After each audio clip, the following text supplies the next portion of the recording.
করা এবং আশেপাশের মানুষকে জানানো পশ্চিমবঙ্গের ইতিহাস, পশ্চিমবঙ্গের জন্মের ইতিহাস জানানোটা সম্ভবপর হতো না।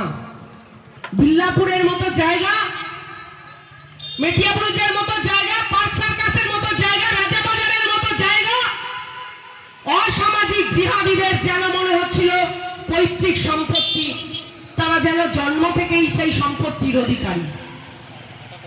বাঙালি ভুলতে বসেছিল বাঙালির ইতিহাস, বাঙালি ভুলতে বসেছিল বাঙালির অতীত।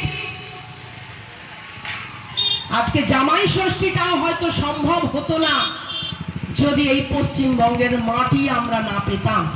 আপনারা সকলেই জানেন 1947 সালে দ্বিজাতি তত্ত্বের ভিত্তিতে একদিকে মুসলিম লীগ মোহাম্মদ আলী জিন্নাহ আর একদিকে জওহরলাল নেহরু কংগ্রেসের ষড়যন্ত্র করে তারা ভারতকে ভাগ করলো।